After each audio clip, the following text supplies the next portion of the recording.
Assalamu alaikum, everyone. This is the Sabeen Foundation. I'm Samin Rahat. And I'm Chandra Wahid, and today we are featuring a women's special episode with Geek Dhaba, which is going to be talking about cosplaying, about work, and about the gender norms that we deal with on a daily basis. And then we're going to talk about all the women in geek culture that we know of, that we look up to, the role models, especially in the Pakistani geek community. So let's get right to it, Kanza. Let's invite our guests. Yeah, And that's going to be fun. yeah, so let's get to it. Okay, hey everyone. So our guests Maha and Shahzeen have arrived. So let's start the episode. So today No we issues. have Maha and Shahzeen with us, and Maha is doing her master's in computer science from NUS. She is majoring in AI. She is a huge fangirl, and we can tell that from the fact that she is a co-founder of TwinCon, which is amazing. She's a grad student that is mostly stressed out, and otherwise she's a pretty chill teacher on the other side. Okay, Maha. So why don't you introduce yourself to us like properly? We only give a 10. Alrighty. I think like 90% of the introduction was covered by Kanza. So thanks for that, first of all.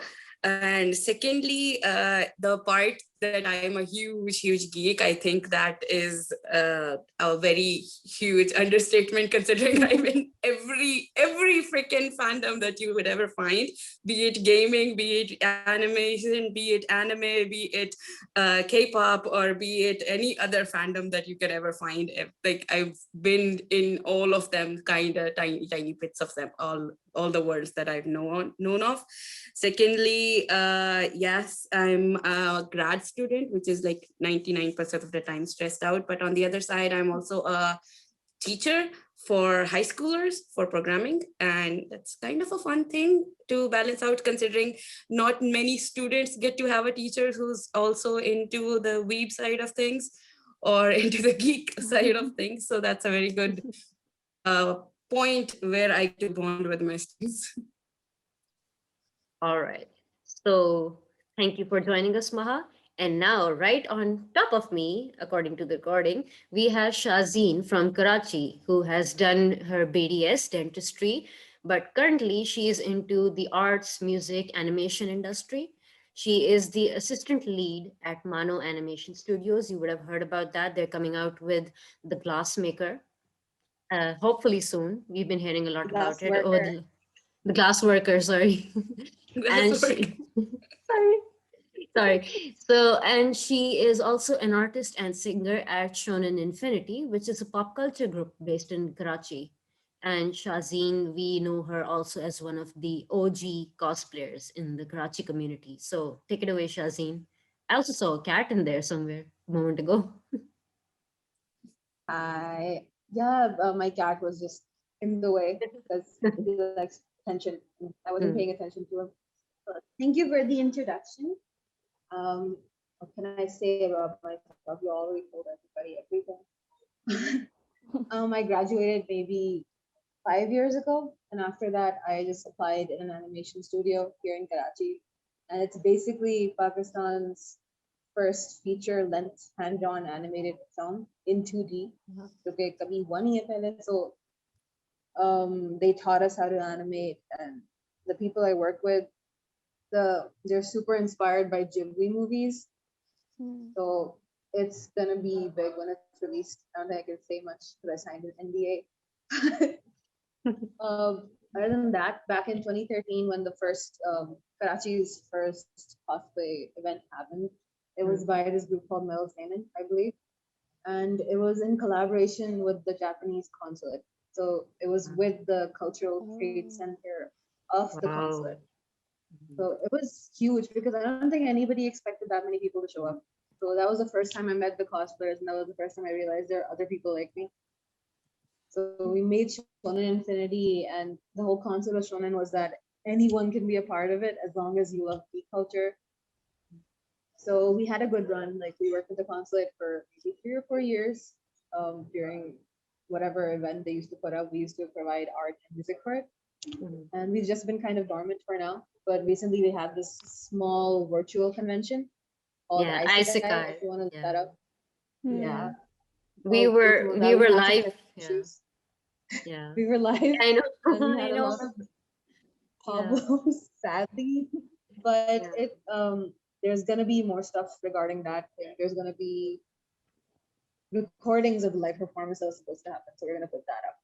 Yeah. And that's Yeah, about we it. were there. We were there when it was happening live, and we're like, darn it, the internet. But yeah, Yeah, we my are. internet as well kept getting Yeah. stuck. So we were like, Yeah. for the love of God. Mm. So Yeah. sad. No, but we are looking forward to those music performances, and Yes. hopefully you're part of them too.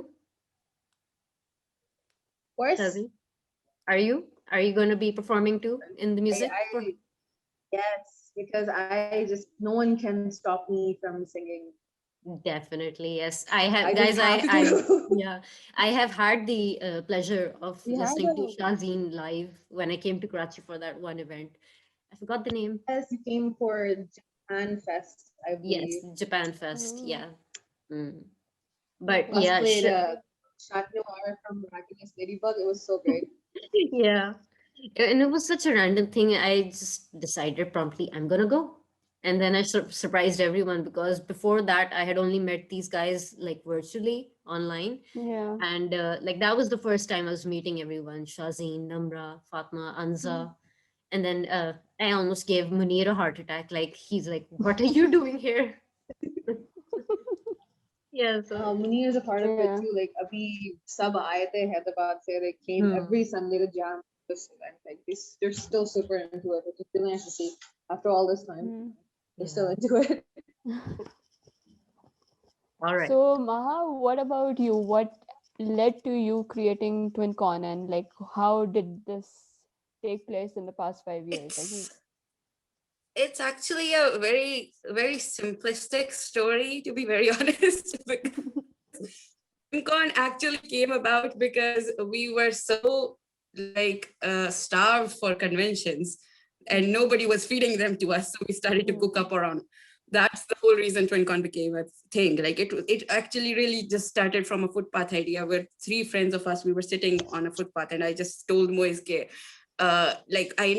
was the days, it was February or something, and actually the SDCC was happening, San Diego Comic Con was happening at mm, that time, Mhm. and we were looking at the live updates and I was like, when is there going to be a chance that we're going to be a part of something like that? And I knew there's a mm, huge community here, and because I had been a part of the specifically anime side of the community since quite a long while, since maybe when I was in 6th or 7th grade.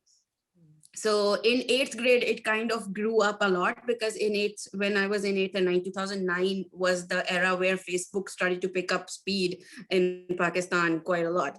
And then all of these Facebook groups popped up, like there was Naruto fan club, there was anime fans of Pakistan, there was Pakistan anime fans, and all these little things that popped up. And it just made us realize that we're not the only ones starved. There's quite a huge population that is starved for this kind of events and they're not Mm. getting fed up yeah. with them. So that's where it actually began. So we decided, okay, let's hold one and let's do it on our own. And it actually started Mm, out really small. We were expecting like, okay, maybe we'll get like 100 people and that's it.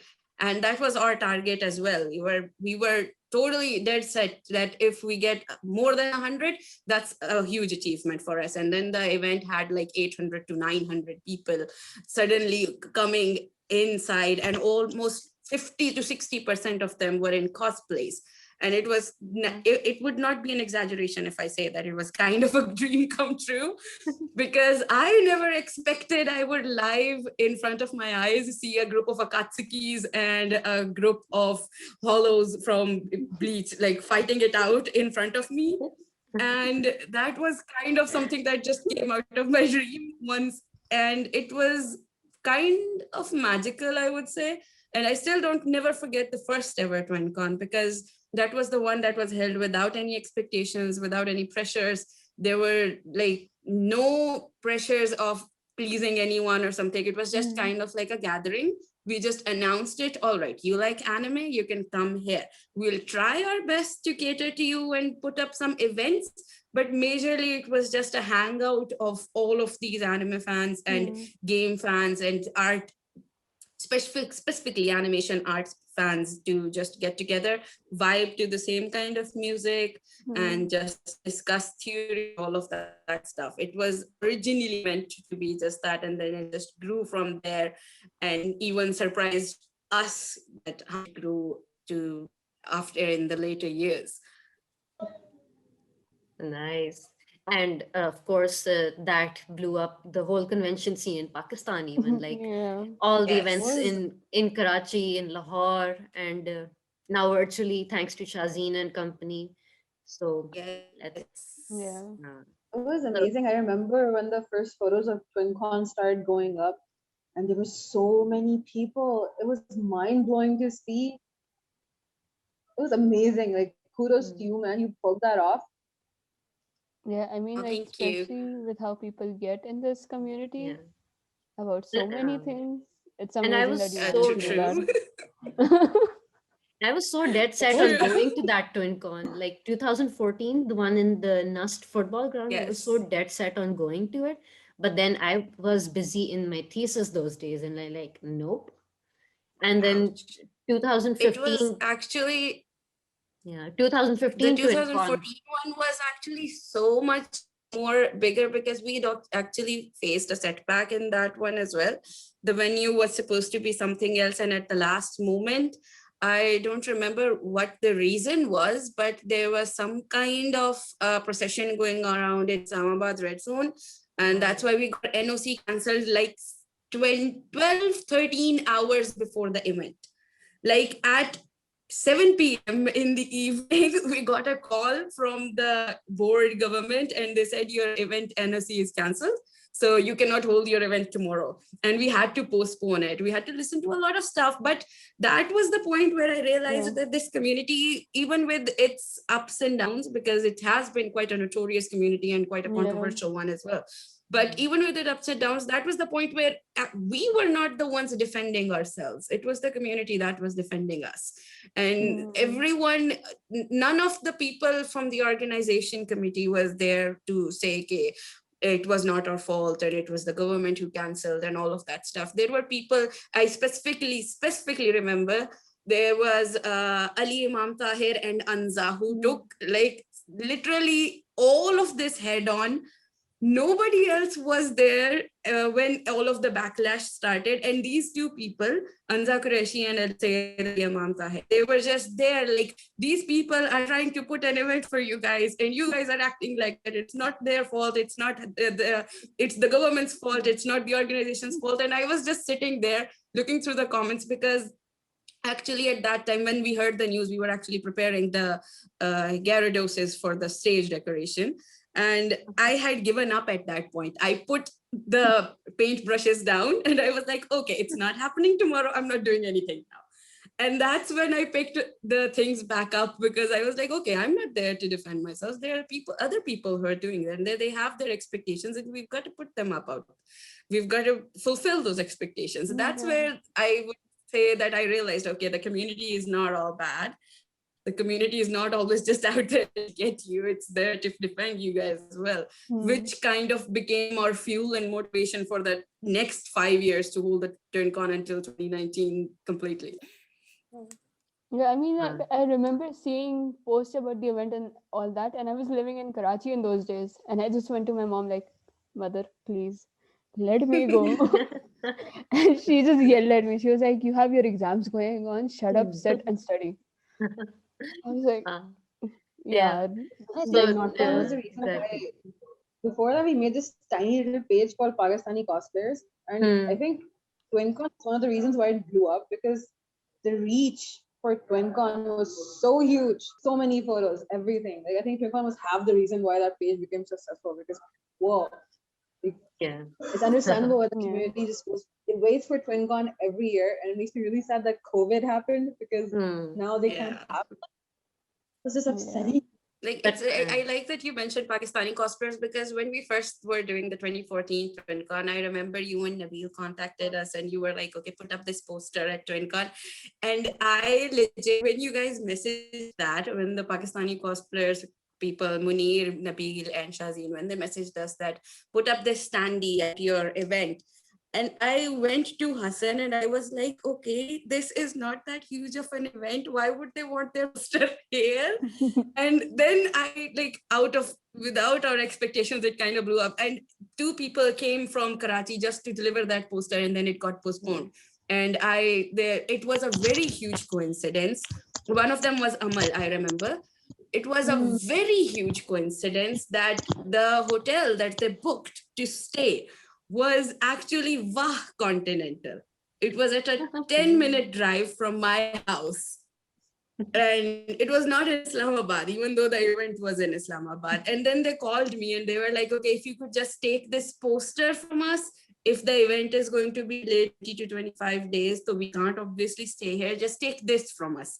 And then my brother went out to get that poster from them. And we received that poster. And the first WinCon event was actually, we were very low on fundings, like way too low. So much that like there was no decoration, no nothing. It was a tented out area and all of that stuff.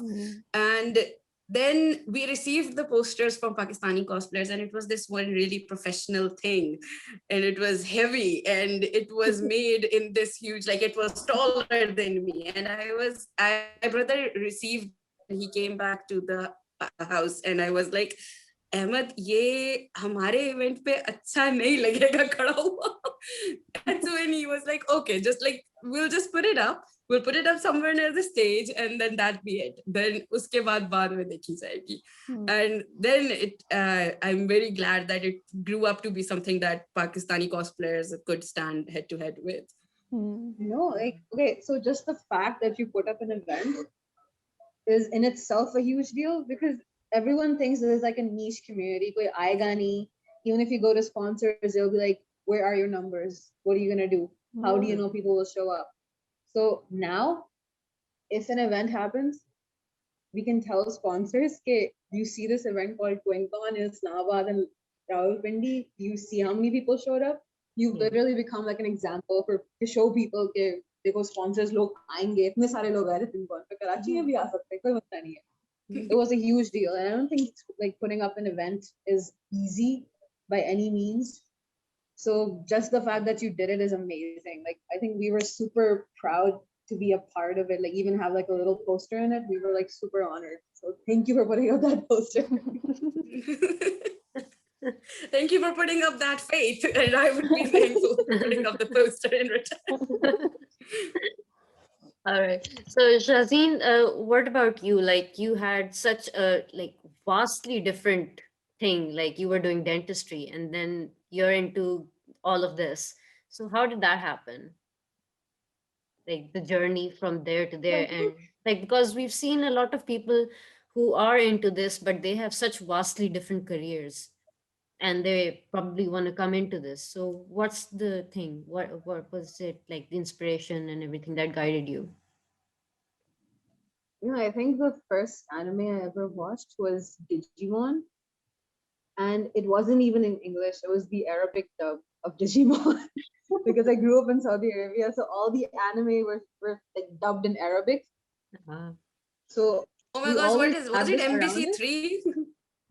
It was MBC3, it was Spacetoon, it was all of these channels, and it wasn't in English, but we knew it existed, we just didn't know what it was.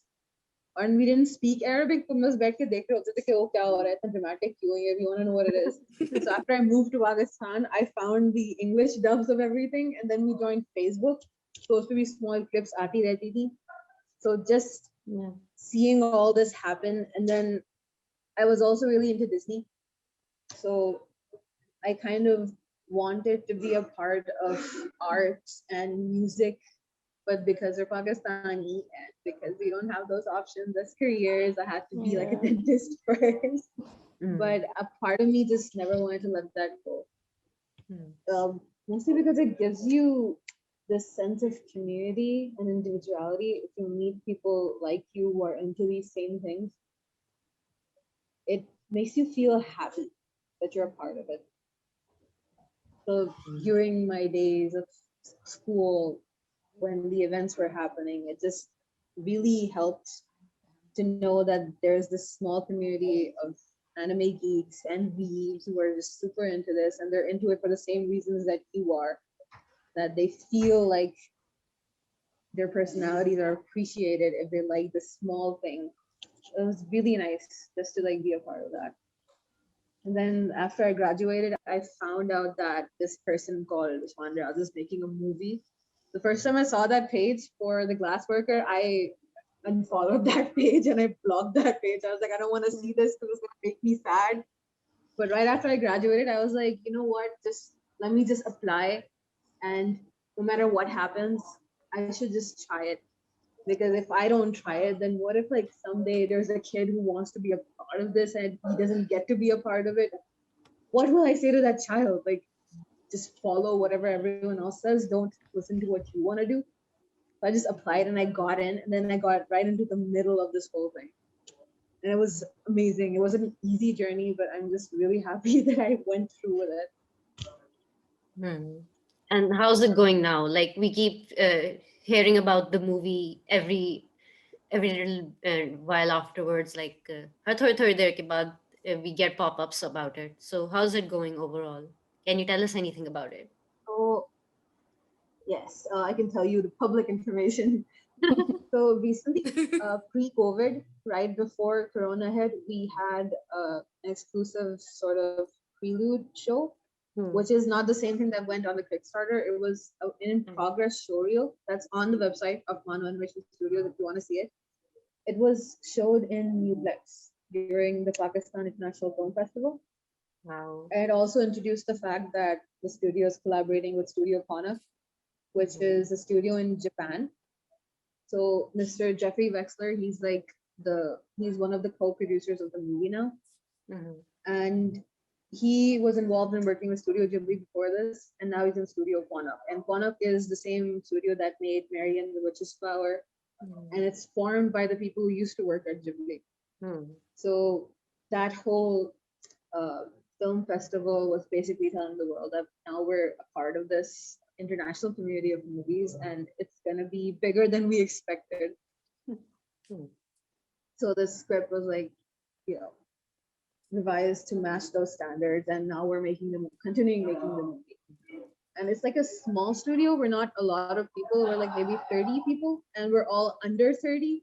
And we're mostly girls. A lot of people don't know this, but most of the people working at Mano and all the lead animators are women. Wow. That's awesome. Yeah. That It's that amazing. that works into our like women in geek culture. Like how is Yeah. that? How's that going? It's amazing. Like, okay, so the environment at Mano is that of like collaboration. Everyone respects each other. Everyone takes each other's feedback. And you have so many people with different art styles, and different ideas, different personalities, and they've come together to make this one project. So you see all these perspectives. So ye banda acting shot jaise karega, wo dusra banda aise nahi karega, but all of them sort of brought this uniformity to their styles and just wanted to work together as a family to make this movie. So there's so much love put into this film. These are all young people. Like, none of these people have actual training in animation. Maybe one or two people have graduated in arts, but like there's a doctor, there's maybe someone who just graduated high school and joined this movie. There was once a girl from pharmacology. I think she's still there. She's from chemical engineering, I think. And most of us were just not allowed to study what we wanted to do. So we just started making this movie. Okay, so we've talked about how Maha started her community in twin community and how she got TwinCon going on. We've talked about Shahzeen joining the animation side of this world. But one of my questions is, you guys have seen Karachi ki communities and you've seen Islamabad and Lahore communities. What's the major difference you guys see in the communities? Like, what puts the Karachi cosplay community different from the Islamabad cosplay community? To be very honest, I don't think there's a very huge difference in both of the communities that I probably would have noticed. Also, sorry, because Maha, there's a second part to this Yes. question. There's a second part to this Yes. question. Like, how are they different and how are they similar? So you can talk about both aspects. How are they similar? Yeah. Okay, I can talk about the similar aspect more, probably because, to be very honest, cosplay is cosplay no matter where you are. So it doesn't really affect the region where cosplay is being portrayed, or where people are cosplaying, or where a cosplayer is actually from. And considering that the event side of it, specifically, I've experienced more on the Islamabad side, since I haven't been fortunate enough, brown girl problems, to go to Lahore or Karachi, to even though I wanted a lot to go both of them, but I couldn't. So I haven't been able to personally witness any of the people there, but we have been fortunate enough to have the Karachi cosplayers here and the Lahore cosplayers here, and Faisalabad and Sialkot and all of that stuff. The major similarity among all of them is this, which the thing that I love, this little drive that they have to just portray, to showcase something that they've been dying to tell everybody else, okay, all right, I like this character and I identify with little nooks and crannies of this character a lot. And I haven't been able to portray that in my daily life, or I haven't been able to portray that with people who I normally get along with. But they need kind of like a platform or a safe haven to portray that, or to showcase that outside of their homes, outside of their little rooms, or outside of their virtual aspects. So that's a really nice thing that I think all three of them have in common, all, not just three, all the other major regions of Pakistan as well, that everyone has this drive, which is usually we consider that as a drive to set themselves apart, or to be a better cosplayer than the other, but it's not like that. It's more of a getting to know the other person on a platform which they are identifying with as well. Like, we've seen cosplayers help other cosplayers in creating their cosplays. We've seen cosplayers give their old costumes to other people so that they can be a part of it if they can't really create a costume of their own, or if they can't afford to create one, or they don't have the time to create one. We've seen people recycle their costumes and stuff. So this little tiny little drive that all of them have, that okay, no, we're a community and we need to, everyone wants to do the same thing, everyone just wants to play dress up without being judged. So that thing every one of them has similar to each other, and that is something that I can talk about in similarity. As for differences, I don't think there's quite a lot of differences. Of course there are differences in personalities and different, that's a regional matter and doesn't really have anything to do with cosplay, in my opinion, because it's not something that should be concerning cosplay, that where a person is from or where they were brought up or whatever. It's more of a affect what external factors have affected them and did not affect the other side of the country. It's more of that kind of a thing. So I think there 90% similarities, there's only 10% or 15% dissimilarities that we could say. Actually agree with her. She's right about that part. There is not much of a difference because we all basically like the same thing. That's why it's called like geek culture, right? Yeah. We're basically Tumblr personified. The only Oh, God. difference would be those that come with the city you live in, and that's even like that's maybe a personal thing because Karachi is like huge, right? Yes. It's huge, and maybe people you've interacted with on Facebook, some people who are actually not on Facebook, but they still like cosplaying. Like there's always someone new at every event. Hmm. So I've maybe in smaller cities everyone knows each other, so it's easier. But the cosplayers that always, if they've visited from Lahore or Islamabad, they've always been super blended in. There has been no difference, and it's basically like meeting your old friend that's randomly living in another city, and you can just scream about different kinds of anime together. I Yes. remember I ran into these guys when I met them the first time at Japan Fest. Like, oh my God, we're finally meeting. Yeah, it was great. Hmm. It was like getting an early Christmas present. Like what? A cameo appearance with Sabeen? Why? Think about like events with the consulate are that you are restricted in what you can do, Hmm. But even then, people still showed up and they still like modified their costumes to accommodate the restrictions. Like I love how diverse these people are. Like they make their own costumes, they modify their own costumes. That's my husband. I'm sorry he's behind me. We're Hello. recording. He's a huge geek as well. Yeah. And the fact that these girls, like there were so many girls and they they even brought their parents with them because agar unko permission nahi milti to they brought their parents and Yeah. even their parents were fascinated. They were like, "Oh, nice! itne अच्छे बच्चे हैं, सब costume पहन के आ रहे हैं, मजा आ रहा है, क्या है I'm ये?" one of those girls. I'm one of those girls.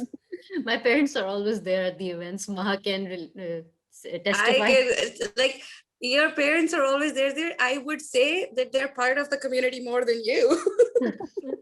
Yeah, the way they help Like out when it's time to make cosplay. everyone looks forward to meeting them. Everyone looks forward to being with them, hanging out with them. Like they're not coming there as Sameen's parents. They're coming there as individual attendees of their own. That's the nice part. My Like, dad used to be Yeah. like that as well, because like I used to live in Karachi until like 2016. So I actually was going to go to Japan first, and my dad was more excited about it than I was. And he was like rushing me in the morning at like 6 in the morning. He was like, are you gonna get up or not? I made chai. We're gonna grab some coffee on the way. I'm so excited. I'm looking forward to this. And then suddenly he got a call and he was like, okay, I cannot go. And Oh, I swear oh, he almost wanted Oh, to poor throw up oh, soul. at that moment. oh. that was so nice, man.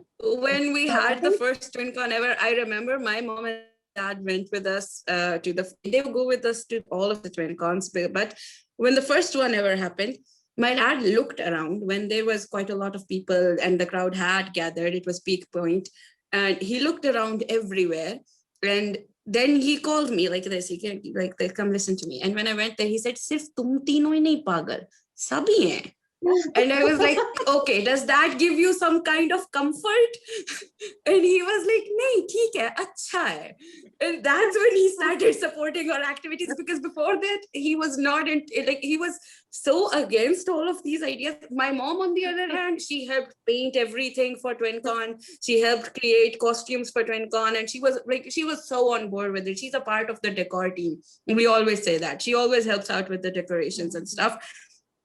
My dad is always on the side of that, like, you're wasting your time, this is not going to help you in any way, this is not improving your computer science resume, this is not related to artificial intelligence in any sort of way, why are you doing this? And then he went to the first ever TwinCon and he was like, all right, no, this kind of makes me feel like my kids are normal, and this maybe makes them feel that they're normal as well. And that's when he started being on board with the whole thing. I remember the dialogue very clearly. He was like, "Sirf tum tino pagal nahi ho, kafi sare hain." And I was like, yeah, this is a whole thing. And wait till you see how many people outside Pakistan are insane in the same category. Yeah. Okay, that so validation is um, so important. I know. I Like agree Yeah. with that. Because my parents are used to it because even when I was in school as a little toddler, I remember there was a Halloween party in like class 3 or 4. My mom was painting me. I went as a witch, so the traditional Wizard of Oz one. So my mom was painting my face green in the morning, and the night before, my dad had taken the tinke wala jhadu. Uske he had and a stick, and he made me an actual broomstick. So it was a family, it was the whole involved family. And when I went to TwinCon 2015, I wasn't in cosplay because I had just gotten free from my thesis like a week ago. And I was like, ab maine jana hai. I missed the 2014 one, I'm going to this one. And the moment I got out of the car, it was the occasions marquee that is sadly Yeah, gone now. sadly. Yeah. So when I got out of the car, like my smile was fixed. Okay, so even before I had reached the entrance, my jaw had started hurting, and my mom was making fun of me. What is that smile? Why isn't it going away? And then she stayed a bit. She scouted the whole thing, but then they left. But then the next year, when I finally cosplayed, by the way, aaj memories aa rahi hain, Maha, 2016 TwinCon that we did in the Raval Lake Park. So that was my first official Yeah. cosplay, and I met all of these people like officially for the first time, Mhm. because in the previous one I was just a side pay like wallflower observer in the first one. So again, I feel like excitement. parental involvement is kind Yeah. of very huge. Like your And dad then the helping her to the validation. broomstick reminds me exactly validation. So I for the cannot first relate. TwinCon, my brother actually cosplayed as Eren, right? Mhm. Yeah. So he was SNK was huge at that time. It came out in December 2013, and 2014 February was TwinCon, and SNK was everywhere. And my brother was, since it was the first ever TwinCon and we were not sure how many people would show up, so we actually forced. My brother is a raging introvert, like raging introvert. He will not get out of the house if he's not forced to. And we two sisters, we forced him to cosplay. And his first excuse was, everybody's gonna ask for a photo. Why are you doing this? And we were like, we're doing this specifically so that people ask for a photo and we have at least one cosplayer in the photo, because we're not sure if anyone else is gonna show up in cosplay or not. Mhm. And we forced him to do an Eren cosplay. And the fun part is he made the 3D MG, the 3D maneuver gear, and he made the costume and all that. And he made two swords. And then my dad, who is a, he came and he insulted those swords and he was like, give me that wood, I will make the swords for you. And then he meticulously everything. He looked at 3D MG gear models from three directions and then he meticulously drew everything. He cut everything out. He went to a carpenter to get everything cut out from the chipboards and all of that. And then he made those two swords for him and he was like, okay, ab jao. And I was like, okay, why is dad so into it suddenly? So like that little validation from the parental side, and that little involvement, not just validation, the involvement, that is so important, and it just boosts your level of it like in seconds.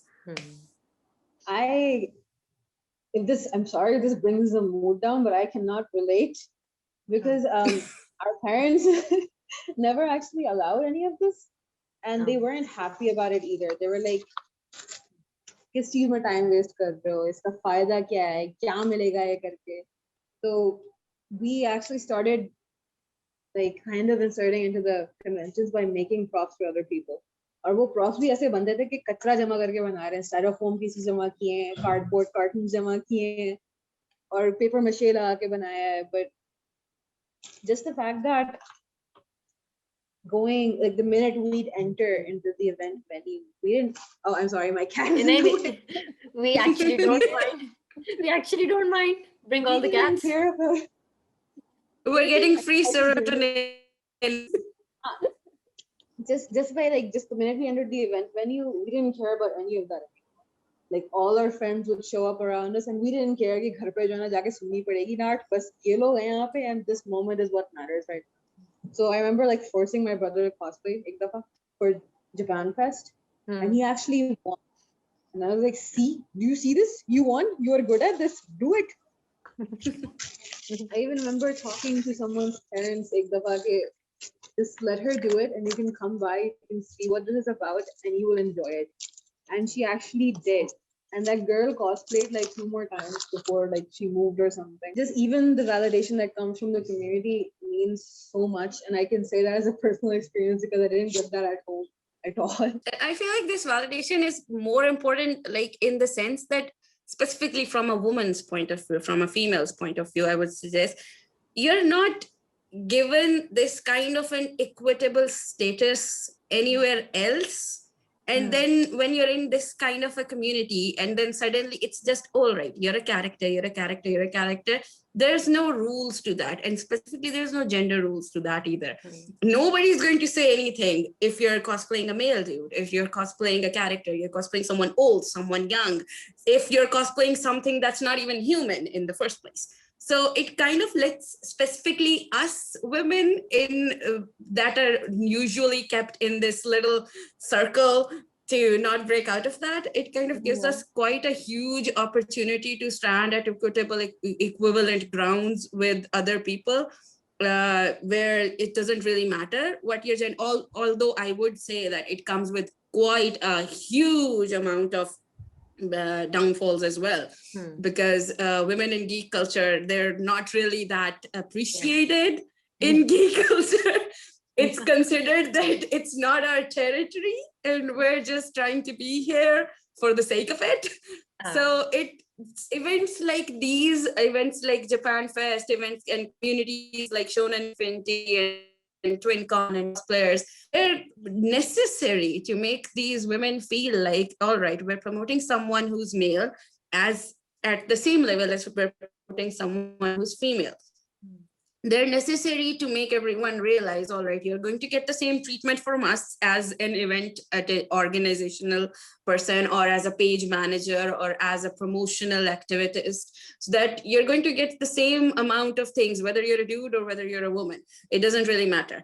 And that for women in our specifically regional community is so necessary, because otherwise in a country where if you wear a little bit of a darker shade of a lipstick, you're scolded. So a community is very important that is allowing you to take that very dark shade of lipstick and smudge it all around your face. So that is a very huge and very important factor that we need to keep up. And which is why these little things that keep up all the communities that are popping up. There's Shonen Infinity, there's Pakistani cosplayers, there was there's TwinCon, and then there was AnimeCon, and there was Pak AnimeCon, and all of these little things. They need to sustain it, because this is now I teach children, right? I teach high schoolers, but bi-weekly I have 2 classes with these 10 to 12-year-olds, 5th and 6th graders, just to teach them about what's going on in the world, technology-based classes. And I discuss these things with them, and I feel like these are being normalized quite a lot now, which is kind of a positive shift towards this kind of thing, because I think we will all agree we're all 90s kids. We're all in the second half of our life now, that when we were little, if you liked Goku, you were considered a weird person. But now if you like Goku in a 6th grade class, you're the cool one and everyone else is the uncool one. Yeah. So it's more of a positive shift. And these little 6th graders and 5th graders, these 10-year-old tiny don't even read they are much more accepting towards all of this as compared to what our generation was. Like if in our generation, if I was to tell someone I play Counter-Strike or I play Dota, everyone else would have been like, oh, trend ke liye khel rahi hai, ya, oh, tumhe khelni to nahi aati, you're just in there for the mods, or you're just in the streams, nothing else. But now every single girl in 6th grade that I teach is a PUBG player. Every single one of them. And none of the boys question it. None of the boys have any qualms about it. So it is kind of a positive shift, because these things are being normalized. And I think these communities have a huge part to play in that, because they're the ones who push these things forward to the front of the pages everywhere. So everyone's like, okay, this is not a weird thing. This happens. This is normal. Everyone's allowed to like whatever they like. So this is a huge part, and which is why these communities, I think, must be appreciated more than they are. They need more appreciation than they have right now. And like you said, basically for women, for us girls, like the desi girls who are kind of like not given that much freedom in other things, this is where we can like get all the freedom we would want. Like we can dress up however we want. We can show off our interests, even if other normal people consider them weird. But yeah, it's fun. Like even in the gaming community, like I'm a gamer myself, not PUBG, like I play PlayStation games. But overall, the community is welcoming. Like I currently am working as a high school career counselor. I have kids who are like A-level students. So when the boys that I'm working with for their college applications, when they find out that I'm a geek, I play video games, I watch anime, they are so excited, like, okay, so there is an older person who is this Yeah. cool, like, and that too a female, because many of the girls in their classes, like even the younger generation, like Maha said, that the girls there are embracing this. But like in A levels, at least there's still some girls who are like, okay, nah, it's a boys thing. But when they meet me, when my Yeah. students meet me, they're like, ma'am, you're so cool. Yeah, and then even the boys, like usually though we think boys are like, we know everything, we don't need help. But the boys that I have come into contact with as a counselor, they're always coming to me to do discussions, like new things, new movies, new games coming out. The boys are always sitting in my office in their free lesson, and they're like, "Ma'am, did you hear about this? Have you played this? Can you tell us about this?" So again, Yeah. it's basically it is a kind of a freedom for girls, basically. And it's so important, like you just mentioned, like you're a counselor and you're at this position where people consider you as an adult that they look up to.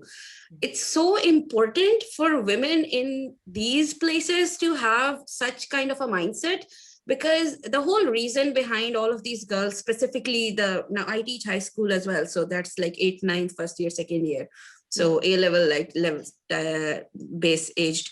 But the problem with them is that it's not like the girls don't like this kind of thing or they think this is a boys thing. It's because they're brought up with that mindset. But it's a thing we suffer as women, that no matter what kind of a fandom you're in, there's always going to be somewhere out there who's going to tell you this is not a good thing that you're doing. You should not be in this fandom. So they are people who were told that kind of a thing, and to have people to look up to in the adult world who are actually there to negate these things to you as a practical practice is so important. Now, for example, if those girls look at you, they're going to think that, all right, you can be feminine and a gamer at the same time. It doesn't necessarily have to be a boys thing. And that is important for the girls to embrace that. All right, women, embrace that. You're feminine, embrace that. That's a huge power. But do not put genders onto these hobbies. That it's a dude's hobby or it's a dudette's hobby. That's that, and that is where people in the adult world come in, because we didn't have people to look up to like that. We were told we had prop adults, had dude adults. So like pick one. We didn't have this amalgamation of the both. So which is necessary for this younger generation to come about, to for people to realize that hobbies, colors, dresses, these things do not have genders, and you need to break out of that. Let girls like what they like without telling them that you're being like a boy. Because I myself have grown up half of my life, like I've been a very sporty person when I was little, and then I've been into gaming, and then I've been into, so this term, the tomboy term, and there was a point in my life where I was very proud of this fact that I'm a tomboy. And like it was a very toxic mental state of mind that being like a boy is somehow superior to being like other girls. That's a mindset that I've had when I was little. And to grow out of that mindset and to deliver that onto the younger generation is very important, because why associate a gender to something that is purely a pop culture and stuff? Like it's just something that is made for you to consume it and stop and assigning genders to it. And it goes both ways. Because I've seen massive hate to the boys who like animes like Free, or who like animes like this new skate one that has come out, or who like animes that usually center around a women audience. And it goes both ways.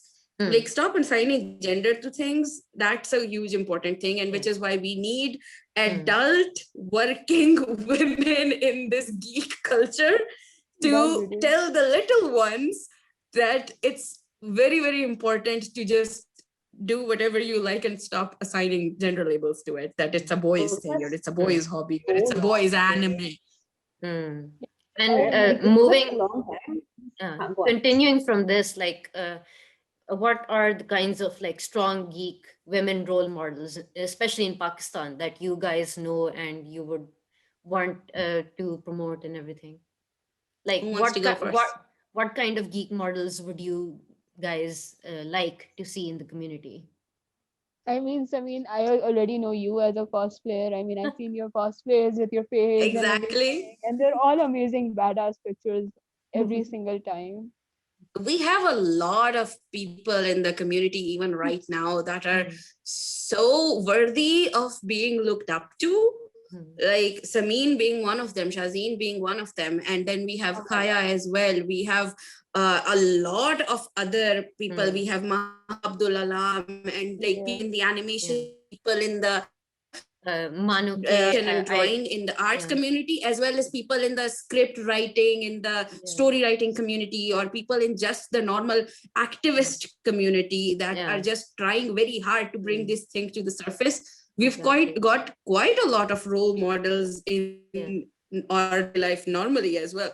And specifically in the cosplay community as well, we've got Sabeen, we've got Arwa as well, and Arwa has always been exceptional. Sabeen, we've got Mahnoor, who's been exceptional.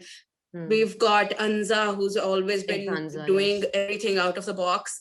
And like there have been so many people who other people can just hold to look up to. And my interaction has mostly been on the artist side of this community. I know mostly, like I know Namra, I know Maha Abdul Alam, I know Shahzeen, and like normally then we have quite a lot of them. I don't remember the real name, but there is Fire Ash as well, whose art like I love. Aisha. I don't Aisha remember her real name right now. Aisha Rizvi. Aisha, all right. Aisha Rizvi, yes. And then we have Nida, and like we Saleha have Javeria.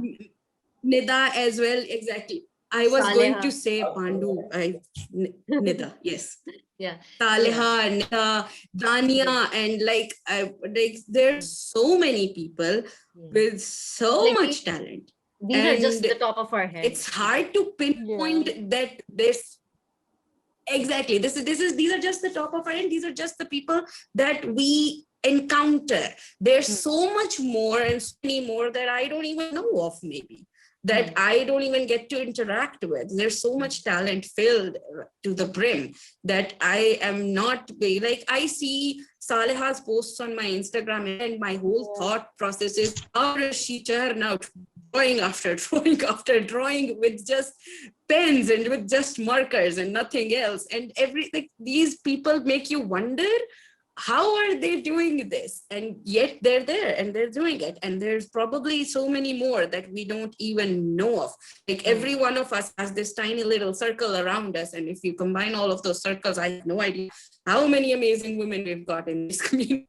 And like personally for me, the two of you are like role models basically, because even for the whole cosplay communities that you guys started, you, Maha, Shahzeen, and then I know whenever I meet someone and I have to tell them about you for the first time, I'm like, if you need help, talk to these two people first, because they're like the mother hens of the community, Shahzeen and Maha.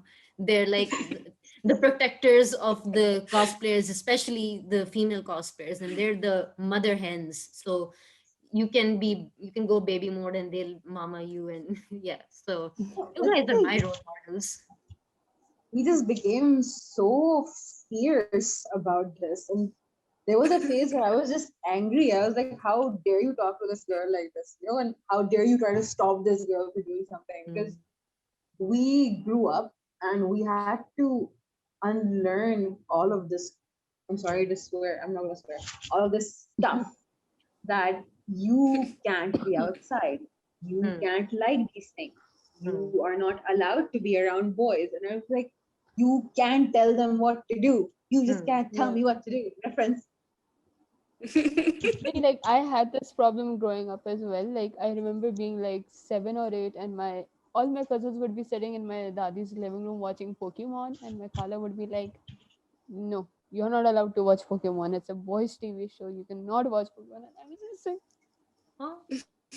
Exactly the same thing at Maha said, that you can't Okay. assign genders to these things. It's for general consumerism. This is, about like being a girl or a boy. But if you grow up hearing things like it's bad to like these things because it's a boy thing, and it's overall horrible to be a girl in general, like all these shows like maybe Sailor Moon or Wings Club or Witch, they were ripped apart by boys because it was fun to dump on things that girls liked, right? And just now, like there's been a Twilight renaissance, and they're like, it wasn't bad, but people just hated it because teenage girls liked it. Hmm. That's the unfair part of it. 90% of the fandoms that girls are in, 90% of the times they're hated. It's like teenage girls are not allowed to like anything. It's Unless like, oh, Unless you they like are the ones you who like create the vampires, characters oh with they're the gay. Or you like K-pop, oh they're gay. It's like you Hmm. just cannot get away with liking anything when you're a teenage girl. Yeah. Like And that then our you find community out, or society. and then you find out that okay, Yes, boys also secretly like this. When you find out that boys have always secretly liked, exactly. because I have been Yeah. learning over the last couple of years that there are boys who also like watching Wings Club, and I'm like, huh, all right, so you guys Exactly. insulted that us. happens. It's like it heard itself in its confusion, basically.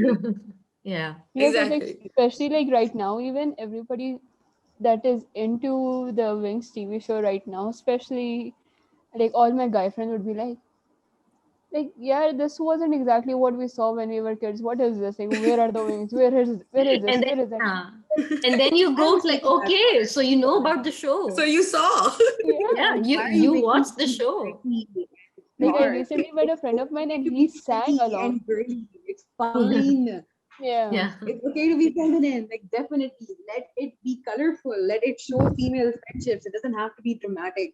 Mm. And these guys, they find it wholesome too. They're Like just not in even allowed in to. the exactly, even in the anime community there was this really huge elitist boom where everyone was like, all right, if you ask a girl what's your favorite anime and she doesn't actually respond with Naruto, Bleach, One Piece, or Full Metal Alchemist, and instead says Death Note, or even worse, Shingeki no Kyojin.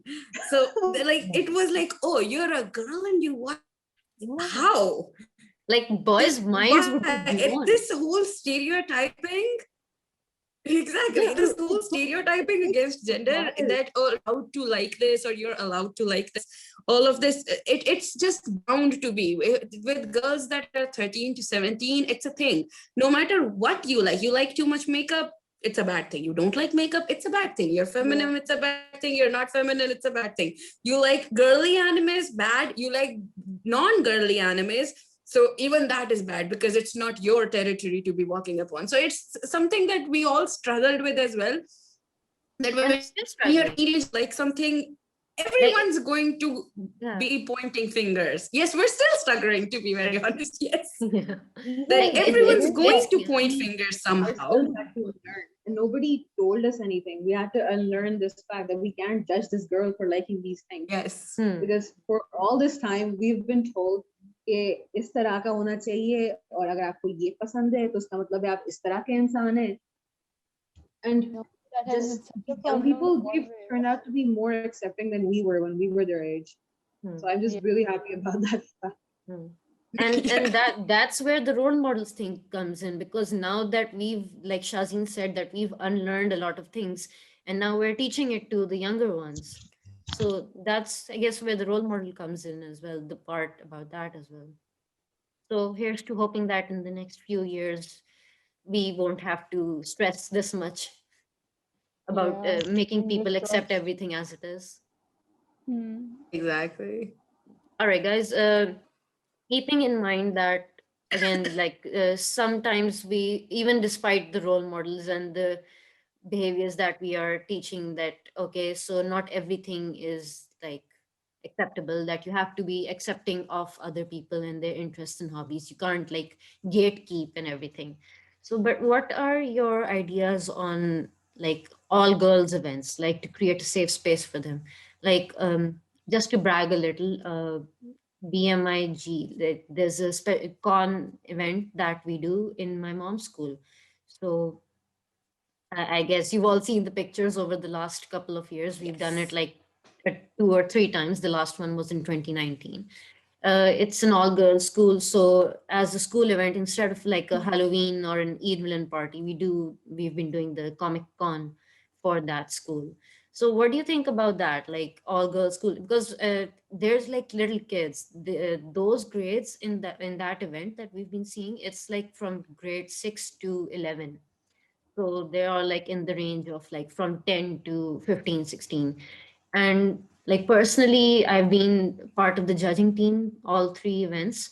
And those are some amazing innovative cosplays, and at times they only have like a couple of weeks to prepare. Like we know about TwinCon and Japan Fest and PacCon, CosplayCon, AnimeCon. We know about them from like 3-4 months back at least. Like we have a heads up warning to prepare. But these kids, they have like 2 weeks at the most to prepare, and they come up with such amazing cosplays. Like in some cases, I would say that majority of them are like even better than the majority of the cosplays we see in our own comic cons. So what do you guys think about that? Like it's an all girls thing and amazing cosplays It's and everything. awesome that you're starting them out so early. And in this country, I believe it's needed because not everyone feels safe in a mixed environment. Hmm. Although eventually it would be nice to introduce them to like safe people, like safe boys, but in that age, even their parents might be like stressed about them being in mixed environments because of the era that we live in, sadly. Hmm. So just the fact that you started that for those kids is amazing. I think it's a great idea. I think it should be public, honestly. Hmm. Because like Yeah. I went to a girls' O-level school myself, and it was always such a huge problem because like not a lot of girls in my school were interested in cosplaying or animes and stuff like this. And I would just be in the corner with my Marvel comic books, like, please, for the love of God, somebody get interested enough to read this with me. And then slowly I got people into talking about them, and we ended up creating like a small group of people that would sit and talk. But the moment these girls would go to tuition centers, they Hmm. would just completely try to pull on that feminine side. Ke, nahi yaar, people are gonna judge us for this. People are gonna say this. And usually it happened like we had teachers come up to us and be like, shouldn't you be into something more girly? And I would just be like, okay, Like I what? cannot say I anything So to you because you're agree an that, adult and there are yeah, people. the thing that Shahzeen said, I agree with that wholeheartedly, that it's a good thing that you're starting them out early, because I kind of Yeah. relate to Kanza's story as well. I was actually in a co-ed school until 8th grade, and for ninth and 10th, I shifted to an all girls school because it was a bigger one. It was board recognized, all of that stuff, technicalities. And this is sadly enough, like I unfortunately and very sadly, I would say that the difference I noticed between the two schools was humongous, because I, like, 8 years in a co-ed school. Now that school, it was the time where I was in 6th grade, and that was the time where Beyblade was at its peak. And in 6th grade, when I was in that co-ed school, there was no restriction about whether a girl had a Beyblade or a guy had a Beyblade, because it was kind of a common thing. Hmm. Everybody had a Beyblade in their bag at that point. Nobody judged them for that, because it was a known thing that this is the trend, this is a thing that you're supposed to have to be cool. And then in 8th grade, in 9th grade, I shifted to an all girls school, and suddenly every topic around me was either marriage, engagement, boys, or jewelry or makeup. I Yeah, And I've been the there. first 2 months in that school were hell for me, because I was like, all right, you guys are like, do you watch any seasons? Do you watch any anime? Do you watch any movies? Do you watch anything? And even in movies, I would find them like the ye old Bollywood movies and nothing else. Hmm. And it was very hard for me to adjust at that point. And so I can relate with Kanza wholeheartedly on that point, on that front. Okay. But वही बात है कि this is why the BMI con was so needed, because most of the time the problem is these girls are not exposed to things outside Yeah. of the makeup, jewelry, shadi, rishta, mangni, ladke. Hmm. Their whole families revolve around this. Okay, all right, you're going to do matric, you're going to do second year, and when you're enrolled in a university, we're going to find someone for you, and this is why you need to learn all of this roti and chula stuff, and this is why you need to know makeup and all of that stuff. So they're exposed to that. Yeah. And since they don't have an internal environment where they're exposed to things outside of this, they need to have an external environment where they're exposed to stuff like that. So which is Yeah. why things like BMI con are very necessary, because even if there is one person in the whole school who is into this thing, after that one event, this is going to infect all of them, because that's like the human mentality. One person orders a thing and the whole table is going to order the same thing. That's how Yeah. humans work. मुझे भी So चाहिए. It's that's important. Like, imagine if they exactly. go. मुझे भी चाहिए. It's like you go somewhere, you're like fries. Okay, fries, fries, fries, fries, Yeah. fries, fries, It's fries. like Or that one Like table, that one when you're person is supposed to. ordering a margarita, and everybody's like, "मेरा भी है क्या? एक मेरा भी है." yes. So that's very necessary because now if I remember that in that new school that I went, the one friend that I made in that school, that friend was because she came and sat down in the seat in front of me, and her bag had this huge picture of Kai and Tyson on them. Like it had a Beyblade mural painted on the bag. And I was like sitting there for 20 minutes. Should I ask or should I not? Should I ask or should I not? Did she just buy the bag because it was pretty, or is she actually into the thing? And that's also a mentality that we all struggle with. Is the girl into this? Is it because it's pretty, or does she actually know the stuff? That's also a mentality that women in the culture Or is she just using her struggle with, brother's that bag? we had to unlearn as well. And that's when I asked her, "Ke, tum Beyblade dekhti ho?" And she returned to like lightning fast speed. She was like, "Tum bhi Beyblade dekhti ho?" That's how we started. And then we found 6 more people and 7 more people, and then it spread. It got contagious. So being exposed to a thing is a huge matter. Not everyone has an equal opportunity to be exposed to stuff like this. Not everyone has an equal opportunity to be a part of stuff like this.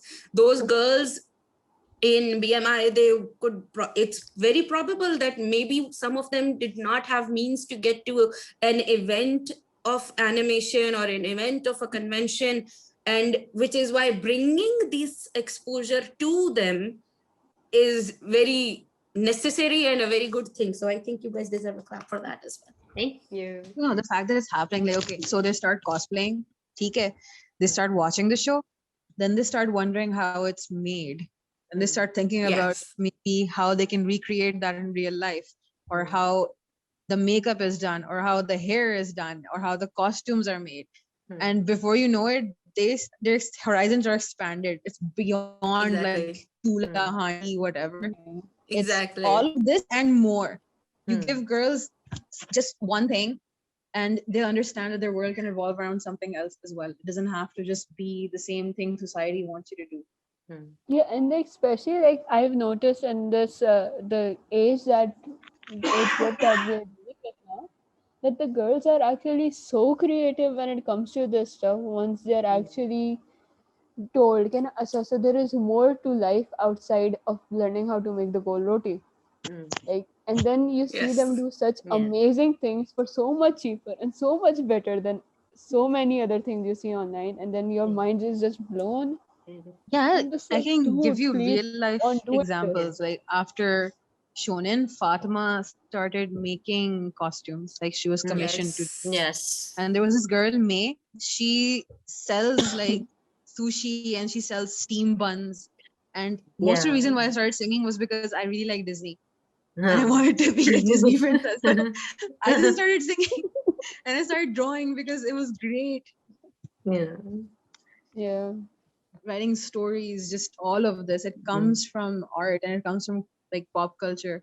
And these little kids, they're going to grow up to be like the future. They're going to start making this stuff. It's really important. There's a perspective that only like some of these kids can bring. Yeah. Because we But are. this is also necessary So because these girls need to know that there's not only like humans, we're multifaceted people, we're multidimensional people. It's not necessarily just yeah. one thing. And when we have an example right here in my this side, like Shahzeen, she was in dentistry and then she went into artistry. So women, like these young tiny little women, they need to realize that they can have both of these things. It's not necessary for them to pick one thing and then just stick to it. Now, for example, Nida, she is majoring in artificial intelligence right now in computer science, and she's such a good digital artist as well. Now, digital artistry has nothing to do with AI. I mean, unless you want to have a computer that cannot draw it up itself.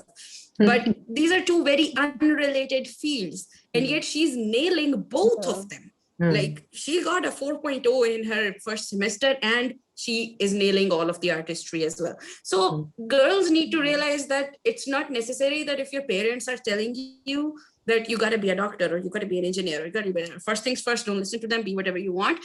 And second thing, even if they are telling you and you are a little conflicted that, all right, this might sound like a good career plan, it's not necessary to let things that you like go. Because sooner or later, an opportunity is going to pop up, like Fatima, like an opportunity popped up, and now I don't remember the page name, seamstress. What was the full name of the page? It was I the don't remember. seamstress. The But seamstress. the seamstress, yes. That was Yeah, and Fatma. That was Fatma. Yeah. yes, and it's so well now. And then we have Nida, and it's so well in the art field. And we have so many other people who did not major in arts or major in textiles or major in sewing or stuff like that. But like they have very vastly different career options. And then they have very vastly different on the other side of the spectrum hobbies. And they can learn to make living out of both of them.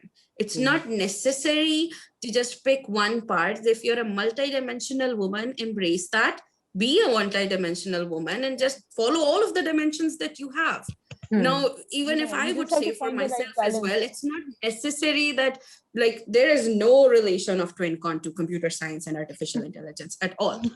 None. So, but still, if you like something, it's not necessary to just stick to that one path. So, which is why, once again, this exposure, like Shahzeen said, this whole horizons that we have to bring to these girls, this is a job that has been on the upper generation.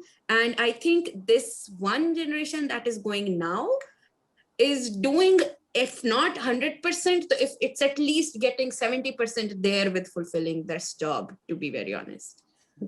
The things you are doing, like you, Maha, and Sabeen, and the stuff that you're doing, it's not for us in our generation. It's a completely selfish thing. It's like selfless completely, because we're not going to reap benefits of this. The younger generation is. So Yeah. I applaud you guys for being this selfless. Thank Because you. if Honestly, we I could don't do not. it, then no one's going to do it. Exactly. Now, again, like the next. Another thing. Go ahead, Kanza. So another thing that I was gonna bring up was that you guys have cosplayed in events. You guys have seen how females, especially, have started cosplaying in events, and they've started dressing up as characters they've seen in TVs, animes. So, what kind of problems have you both faced in these events like this? Like, what have you dealt with, and what did you do to get over what happened? And it's not just about This yourselves, like actually, other girls as well that you have. No. Yeah. this actually brings me back to Sameen's previous statement about having all girls con, because there was a point in the whole TwinCon journey where I was actually very, very hell bent that we need to have a TwinCon female. I even had like names for it, like we need to have a separate TwinCon. These like women need to have a space of their own. They'd come a point, because it gets kind of, to be very honest, like if I had to be candid about it, it gets very stressful about in this kind of a situation. Because when you have an event, you have an event, especially when you have a ticketed event, in which anyone who has enough money to get a hold of the ticket and get inside, and you are legally bound to let them in because they bought the ticket, and you can't necessarily deny them unless you have enough concrete proof in your hand that, okay, we're not going to sell a ticket to you. The whole statement about the organization committee deserves rights to let whoever they want in, that's like just a political statement. It doesn't actually work on the venue. And that's something only the people at the venue on the ground realize, and not everyone else. So we've all been there. The first year was very good. It was no problems at all. And then the second and third event started, and we started getting more popular, and we started attracting local attention, not just the community attention. And it started becoming an event, like people with just like in the vicinity would be like, oh, event ho raha hai, chal ke dekhte hain. So that's when things started getting mixed up and all of that, and we started having a little bit of problematic experiences. So in that situation, it gets very hard to manage on ground, but it's not a problem if you have a team that is specifically dedicated to this. But issues arise when we're not told at the spot, because when you're told afterwards, and I completely understand, because this is a very sensitive issue. There's not everybody is comfortable just coming up to you and telling you that, all right, there's a dude that's harassing me. It differs from every person to person. Every person has their own level of confidence to deal with it. But it gets very hard for someone who's organizing such an event to cater to this thing afterwards, because then you have no proof, then you have no repercussions to hold that person to. If that person is in the event, I have the repercussions. Yeah, I could either expose them, I could throw them out of the event, or I could revoke their tickets, or I could ban them from the other events subsequently. But if we're told afterwards, so it gets very, very messy. And like, I've had to be at the center of that mess quite a lot of times, because ab usme bhi wahi baat aa jati hai that quite a lot of things that we experience in our community, not just community is the wrong word, society, is where women don't stick up for other women and they point things at other women. And this is very common when we come to this issue of where women are not held comfortable enough to be their own in their own skin. And then this, when I was at the center of this mess, I had to face this a lot, because a lot of points came for me, not for TwinCon. A lot of the posts and a lot of the negativity that came was, oh, they have a female co-creator and still this is happening. And that was my last straw, where I was like, okay, no, इनका TwinCon अलग कर दो, लड़कियों को अलग कर दो, कोई जरूरत नहीं है किसी लड़के को अंदर घुसाने की. No man is to be trusted. That's where I hit that point. And everybody had to talk me out of it. Like, you cannot hold 2 events in a year, one for boys and one for men, one for women. This is not how we can work things. There's not enough budgeting, not enough space, and all of that stuff. So everyone had to talk me out of it. But it gets very, very messy. And it's an issue that can only be dealt with if we have a very strict restriction beforehand. Like, if for example TwinCon could become an event that has a screening before, that all right, you are a part of the community and then you're entering, but then the problem becomes that your event is not commercial enough and it's not making back enough money that you spent on this. Now these marquees, they've probably gone up in prices now, but the last TwinCon event that we had, the marquee was 2.5 lakhs. Now that is not easy money for students to grab hold of. And for that, we need the event to go commercial. For that, we need the event to have sponsors that are inviting their local communities to this. And which is why it gets very hard for people to manage all of this. And even if we have security, to be very honest, I don't even judge security itself. If I get people who are security, I don't trust them.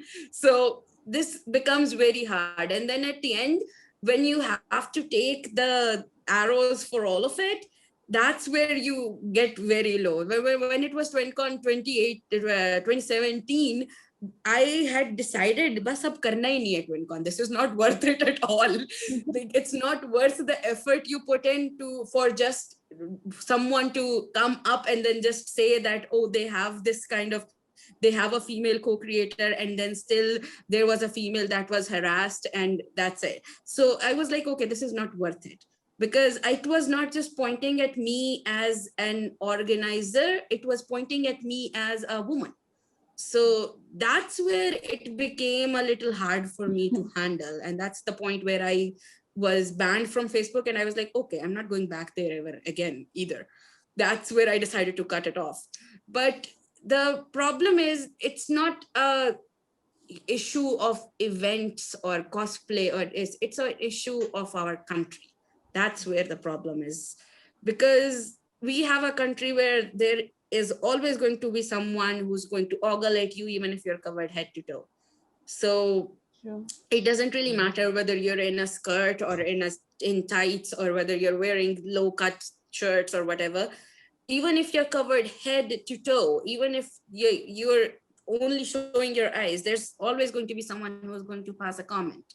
And as long as there's this no is why, consequences for these men, exactly, there's gonna be these problems. which is why there needs to be repercussions at a country national level, not an event level. We need repercussions to change mindsets, not to change event behavior. That's what we need to change, to be very honest. I think personally had to kick out some people from events in Karachi. Same. Yeah. And it shouldn't be that way. Like girls are coming there to have fun. They shouldn't have to worry about this stuff. And you don't realize how hard it is just to be a part of it and just to be the part of the organizing committee until you actually do it yourself.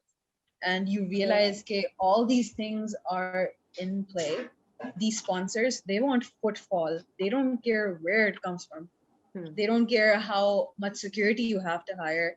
They just want it to happen. Yeah.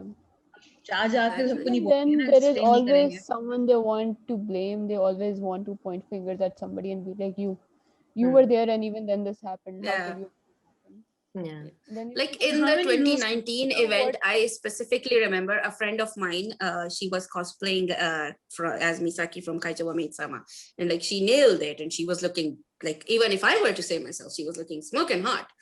And she was at this stall like Aisha, and everybody was passing by her twice, thrice, four times, five times. And then this one male friend of mine, he came to me and he was like, Aisha ki taraf nazar rakhna. And I had to kick out three people myself. Like I went to those three people and I was like, can I have your tickets, please? And they were like, okay, we have tickets. So they gave me their tickets. And then I went outside and gave them those tickets to a friend of mine, Hamza was his name. And I gave them to him. And I was like, okay, Hamza, please escort these three people out. And then we had to inform, ab usme bhi kafi sare issues aa jate hain, because these are tickets that are on sale and we have people at ticket duty that are rotating. It's not one person on the ticket desk for the whole 12 hours of the event. So we have people that are, so when the next duty changes, it's very likely that that person can come in again. And which is why the committee needs to be the organizational committee, and the people on the footfall, the people on the ground who are handling on ground activities, they have to be very, very vigilant in recognizing everyone's faces and stuff. So it gets very hard to manage. But it is that the problem is, the only repercussion we can hold them to is that we throw them out of the event. There's nothing more that we can do afterwards. If they're coming in multiple times, you got to throw them out multiple times. You had to do that as well on this 2019 event. And we had to throw out this one person three times. One time Khizr had to do it. The second time it was, I think, Moise. And the third time it was that other Moise, the taller Moise. And like we had to kick this one person out three times, because every time the duty roster would rotate, he would buy a new ticket to come inside. And I'm like, if you have so much money, just give it to me in my hand and go out once. Why are you keep spending it to come inside just to make this event hell for all of these women who are just here to have a good time? The audacity. Exactly. So traumatized after the event, like they even like question their sanity of wanting to come to the next one. It shouldn't be like that. Exactly. Like Exactly. if there's no legal or societal repercussion of just going into an event and harassing a woman and just annoying the hell out of her and getting thrown out, and you still don't get anything for it. लोग उल्टा उस लड़की को बोलेंगे तुम ये costume पहन के क्यों गई थी उस इवेंट में? Exactly. Too much of times I've heard that. Exactly. Like we had this restriction on TwinCon that your cosplays in your legs should be covered and your cosplay should not be entirely sleeveless. And we faced a lot of backlash that why are you policing women on their outfits? And I understand now the whole part of having a woman in the, and not just one woman, we have quite a lot of women in the TwinCon organizing body. We've got me, my sister, we had Maha, we had Sabeen in our decor team, Dania, and all of that. We have quite a lot of women here. And the whole problem of that is that if you're not policing these women, it's inevitable, because we have men that will go for anything. It's not, Unfortunately. they're not going to, exactly, unfortunately, it's a society that will run off for after every single thing that you do.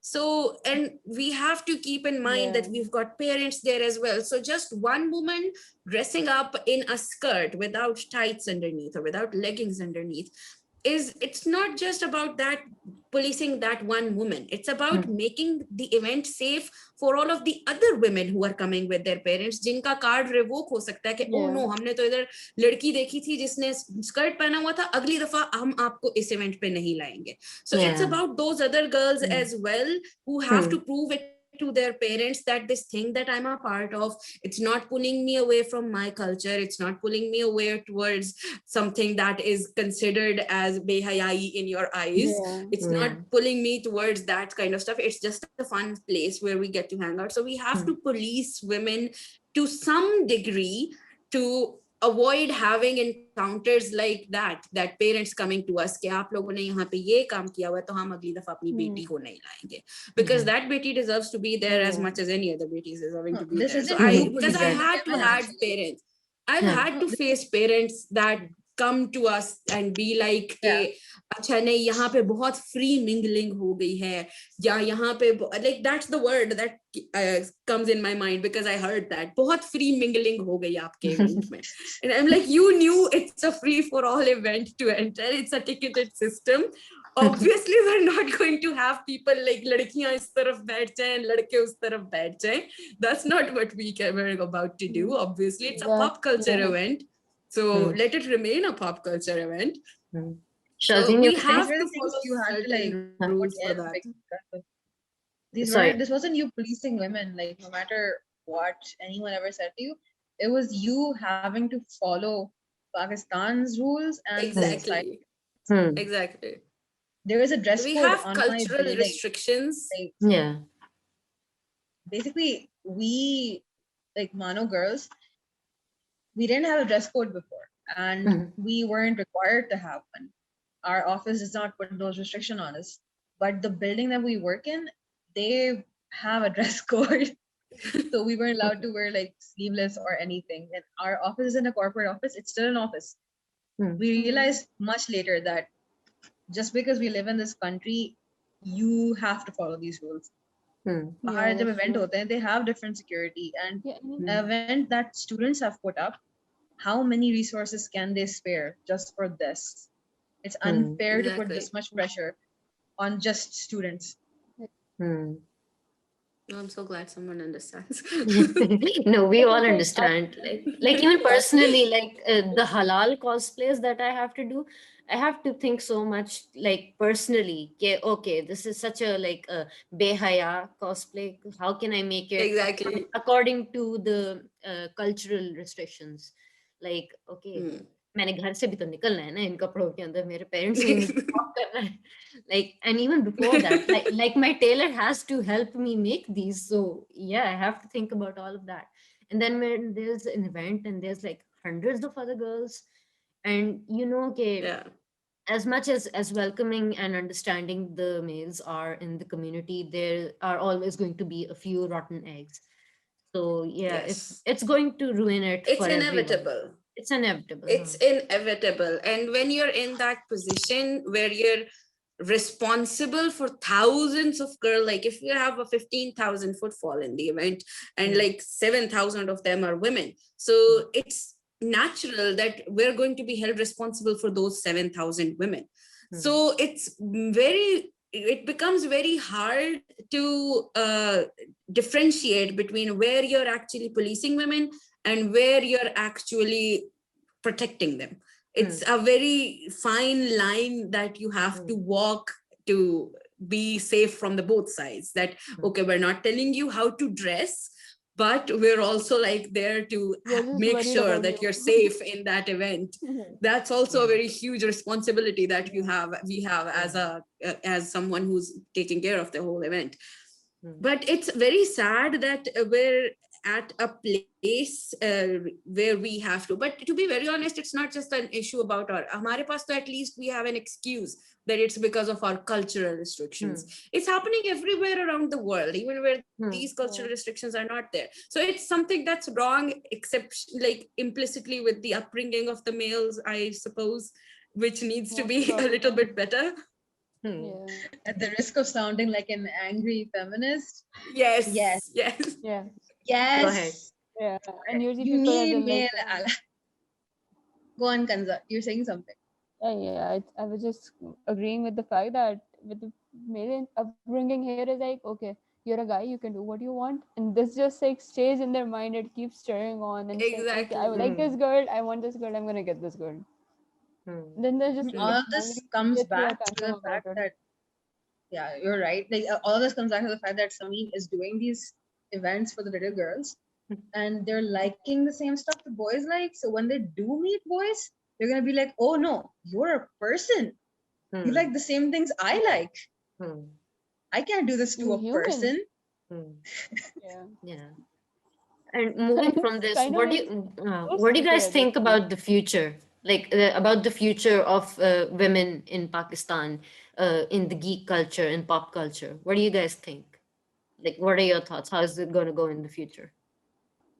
I think that this newer generation is so strong. They're so level headed. They know exactly what they want. And they no longer have to restrict themselves to all of this. Because we were here, we've taken the brunt of it. And if they need, we're going to be there for them. But For now sure. they have to carry it for her. Like, this can't end with us. And, Yeah. Yeah. if you look anywhere on the groups, there are younger people following all the anime, they're following K-pop, they're following geek culture. And now even in comic books, even in games, they have female centric heroines, they have female protagonists. Yeah. Society is no longer allowed to see women that way. Slowly it's becoming uncool to see a girl in only like love interest role. So I Yeah. know that the future will be better. Like I can die happy knowing that little girls will not have to worry about this stuff ever. Yeah. And I'm hoping it follows into Pakistan as well. As long as we have people like, Maha and you, Sameen, like, and you, Kanza, like, just And you, willing to have these Shahzeen. And you, Yeah, Yes. of course. definitely. And And you. you. just Yeah. willing to have these conversations. That's what matters. Yeah, for sure. Yeah, I agree, because I this change, this shift, I think is mostly positive, that we're seeing from our generation to the younger generation. This generational shift has been mostly positive, and as it was with us and our upper generation as well. Slowly, humanity is learning. It's taking a long time, but it's learning. We're So waking I up. think that's Yeah. a huge thing. Yeah, we're waking up. I say, but we're waking up.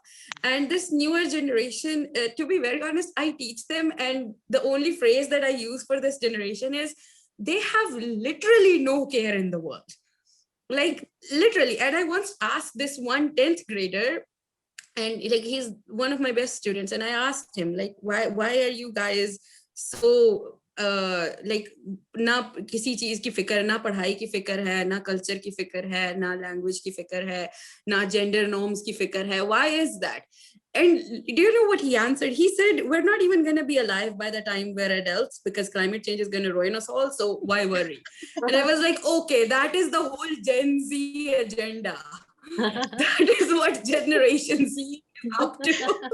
So I think this whole generation that has come after us, it's a very accepting generation. And even if it's not an accepting generation, because there are external factors that play into it, some people have a whole background that doesn't allow them to be as accepting as they want to be. They are being exposed to things much more easily and much more faster than we are. Like, we are a generation that could not access comic books until we were in 6th 7th grade, or we were a generation that had to watch, like Shahzeen was watching anime in Arabic, I was watching anime in Arabic, and then later Hindi, and then finally I discovered that, oh, all right, we could have this thing downloaded as well. It's not something that needs to be watched on the TV only. I had this one Chinese channel where I watched Inuyasha. That was my first anime. And then this generation has access to everything on its own. They are exploring things without an adult having to tell them, okay, this is how you explore things, which is why they're not restricted to that adult's vision. They're not restricted to that. Like we were showed, I remember when I was little, the first time I used internet, one of my aunts, the youngest aunts, or my maternal aunt, she showed us how to use the internet. And she opened up this page called everythinggirls.com. And it was an amazing page. It had my scene games and Barbie games and Peppa Pocket games and all of that stuff, I and remember. Polly Pocket and stuff. Yeah. And like, but that was a direction that she steered us into, and we stayed there for quite a long time until we discovered, oh, there's Pokemon.com as well, and it has a whole jukebox. So this generation, the newer one, it's exploring things on their own, and then wherever there's a speed bump in their tiny little exploration, they have women who are there to guide them over those speed bumps. So they have it a lot better than the ones previous to them, because obviously the world has learned a lot more, and the things that were like very popular in the 90s, they would not make the cut today, because boy were those anti-feminists. So some things they Did would not not age well. pass. They would not pass the general public's opinion. Even movies, they would not pass the general public without being scathed. So this is why the generation has it a lot better. Like I have a very nice example for this. The other day, my 6th grade of mine, they were actually learning, they're learning databases. So I told them, okay, we're making a database about clothes. What are some properties of clothes that you can store in the database? And everyone was like color, size. And this one boy, he said gender. And I said, clothes don't have a gender. And he was like, no, ma'am, clothes have a gender. And I said, why? Why do you think so? And this one girl in my class, she was sitting like this. And I was like, okay, just let him answer and then we'll discuss. And he was like, ma'am, and उसने वो like in his 10-year-old voice, I was like, ma'am, लड़के frock नहीं पहनते हैं.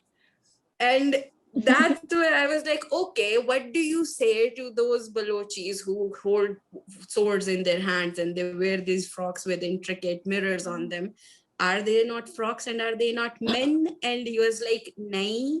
And then he was like, पर ma'am लड़कों की jean shirt होती है, फिर सलवार कमीज होती है, and all of that. And I was like, okay, people in Saudi Arabia are wearing things that are down to their feet. So what are you calling them? And then that boy was like, he looked at me and he was like, नहीं ma'am आप ठीक ही कह रही होंगी, gender नहीं होता कपड़ों का, इसको निकाल दे.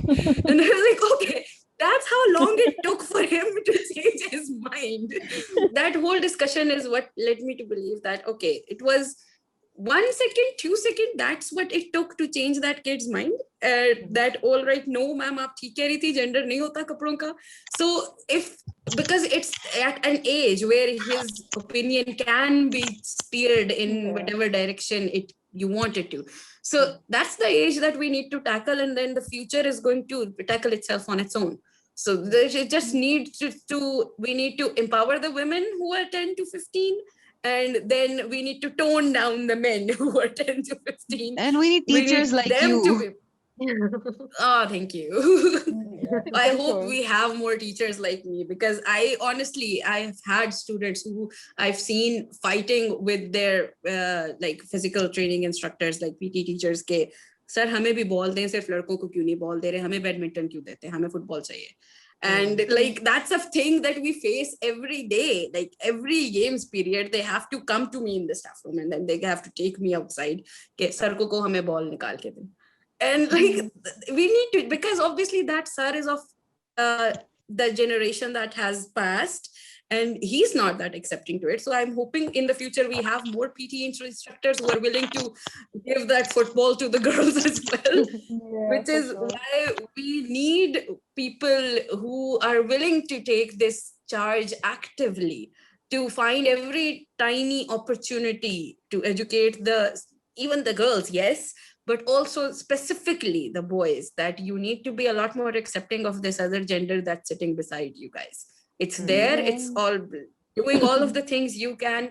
It wants to go in all of the directions you can. It's just restricted a little by the external factors, and you are the one who's going to change those external factors. It's like I had this issue in my O levels and A levels as well. Like up until my ninth grade, my dad used to force me to take taekwondo classes. And out of 70 people in that class, I was the one female. Uh, And I can relate to that especially. it was Yeah. always such a pain in that class because one, all the guys would just like drop their pants and change right there. And I would just be like, Okay. okay, yeah, I cannot do So this. I need to okay. find a place.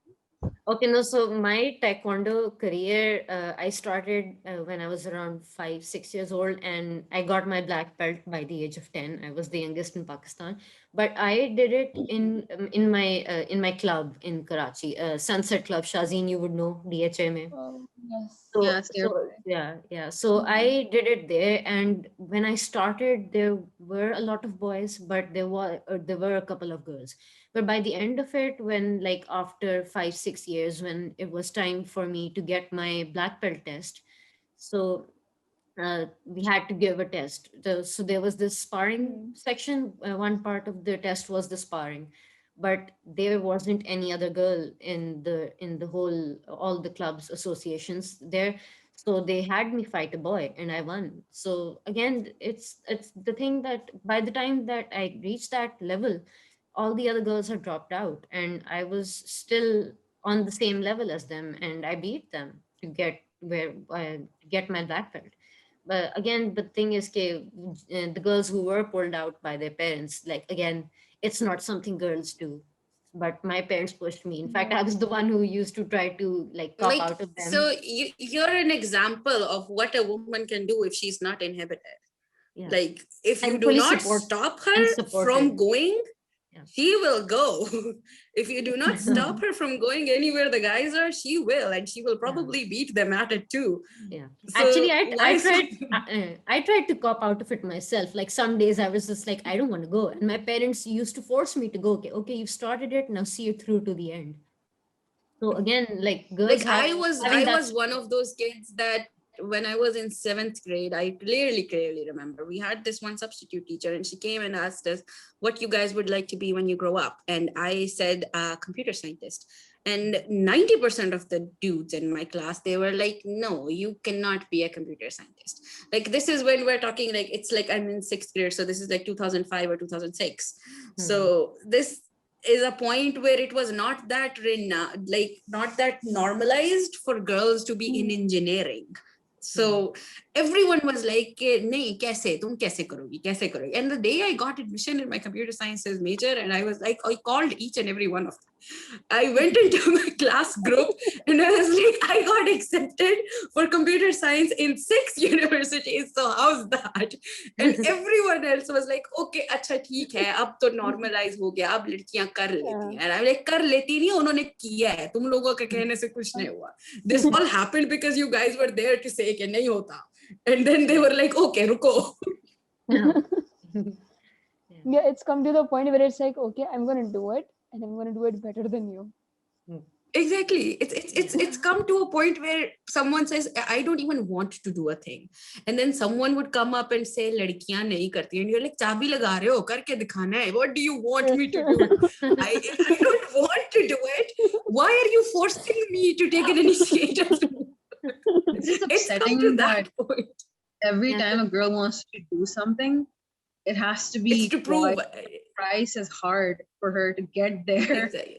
She has all these issues. She breaks through them, and she Yeah. still does the thing. And men just have to like stand there and want to do it, and that's it. Exactly. Hmm. Exactly. Hmm. It's a very huge societal issue that we've all been facing, and I hope it gets solved sooner than later, because Yeah. even if we consider a very simple thing as just a normal educational degree, it's so much harder for a woman to walk into that university. And I remember my bachelor's, I was in comsats, and I had a class of 56 in the computer science major, and we out of those 56 we had 4 females. That's it.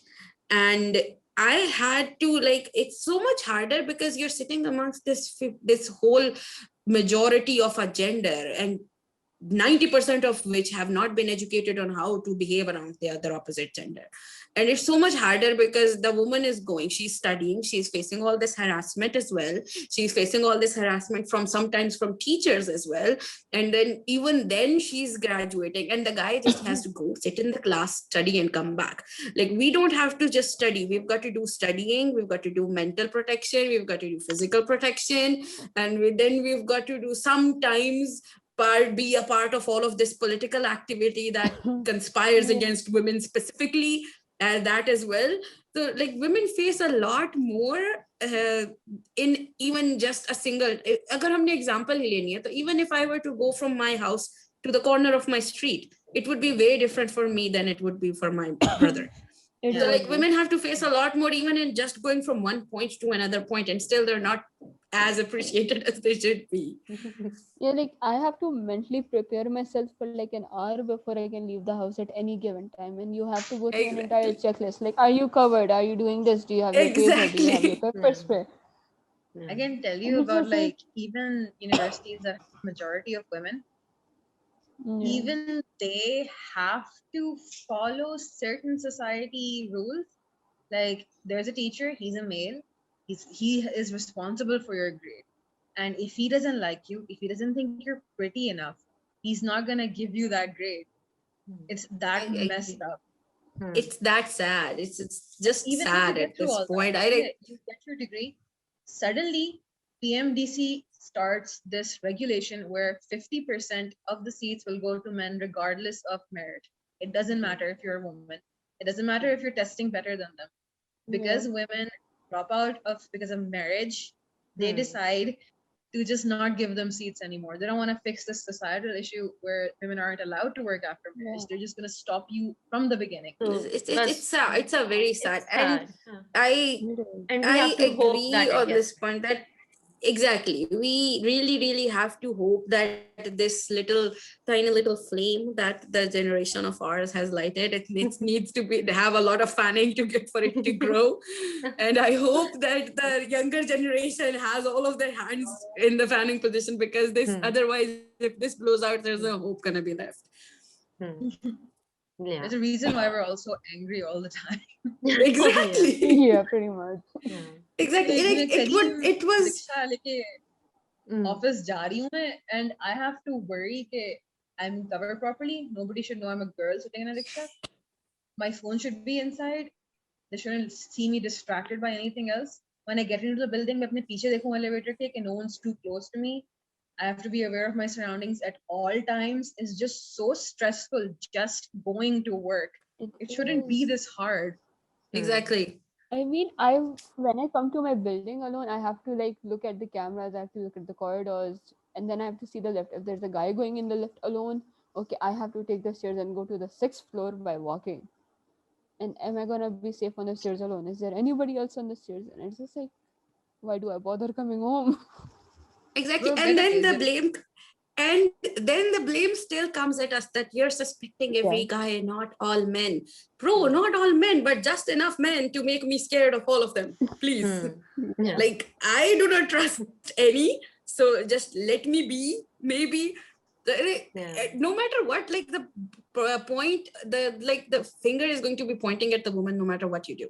So sometimes I'm like, okay, if that's gonna be the case, like just do heck with it. Just do whatever you want. Ilzam phir bhi hamare pe hai na. So why think about it? Yeah, pretty much. But the problem is we cannot stop thinking about it. It's a matter of self-preservation, and that requires a certain amount of thought to be put into things that we do because of the kind of society that we're in. And that is the sad reality of our, that I hope that the future changes quite a lot. And like everyone says that women are so angry all the time, specifically feminists are so angry all the time. I mean, just like if for even 15 minutes you can become a woman and walk down GT Road once, you would understand why we're angry all the time. You would understand in a second.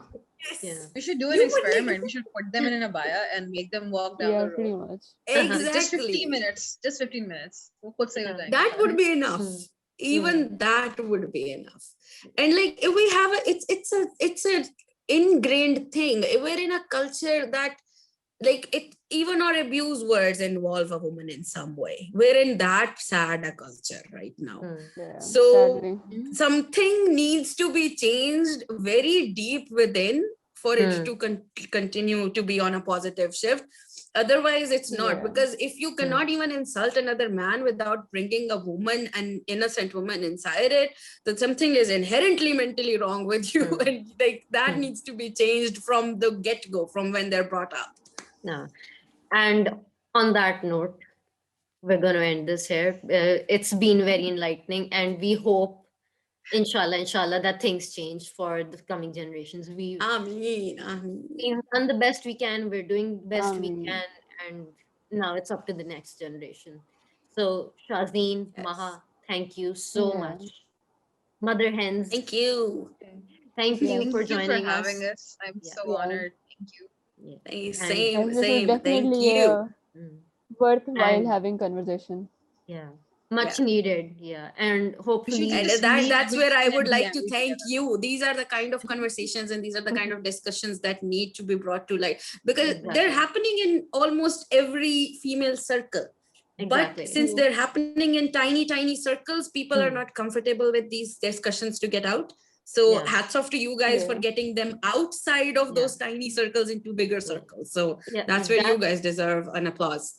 Yeah, thank you. So that's basically what the Sabeen Foundation is all Thank about, like creating a safe space for everyone, inclusive of all genders, of Yeah. all kinds of people, all backgrounds. So, yeah. So thank you guys again for this special Yeah. Women's Day episode, and looking Yes. forward to seeing you guys in person in future, inshallah. I mean, I hope. Yeah. More All people to right. meet at few cons.